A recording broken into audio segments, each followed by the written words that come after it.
ఈరోజు మన స్పెషల్ కాకరకాయ ఫ్రై. దీన్ని కట్ చేసుకొని ఆల్రెడీ ఉప్పు పసుపు వేసి పెట్టుకున్నాను. దీన్ని ఇలా పిండితే వాటర్ వస్తుంది. ఈ వాటర్ అంతా తీసేసి పెట్టుకోవాలి. అండ్ జీలకర్ర, ఉల్లిపాయలు, వెల్లుల్లిపాయలు. చాలా సింపుల్, ఇది చాలా టేస్టీగా ఉంటుంది.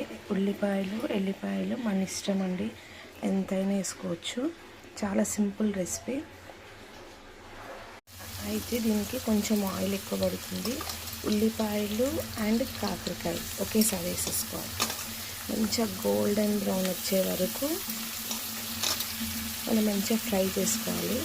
నెక్స్ట్ ఈ జీలకర్ర, ఈ వెల్లుల్లిని కచ్చపచ్చగా దంచి పెట్టుకోవాలి. మధ్య మధ్యలో అప్పుడప్పుడు కలుపుకుంటూ ఉండాలి.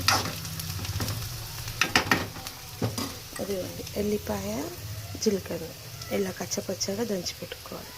మెయిన్ దీనికి ఇదే ఫ్లేవర్. నెక్స్ట్ మనం కచ్చపచ్చగా నూరుకున్నాం కదా, ఇది వేసి ఒక 2 minutes ఫ్రై చేయాలి. ఫ్రై చేసిన తర్వాత దించే ముందు ఉప్పు, కారం వేసుకోవాలి. ఇది నుండి ఇలా మంచిగా ఫ్రై అయిన తర్వాత కావాల్సినంత కారం అండ్ ఉప్పు వేసి ఒక 2 minutes ఇట్లా కలిపేసేసి దించేసేయాలండి. కొంచెం కూర వేసుకొని కలుపుకున్న చాలా అన్నం తినచ్చు అండ్ చాలా టేస్టీగా ఉంటుంది. ఒక్కసారి కంపల్సరీ ట్రై చేసి చూడండి.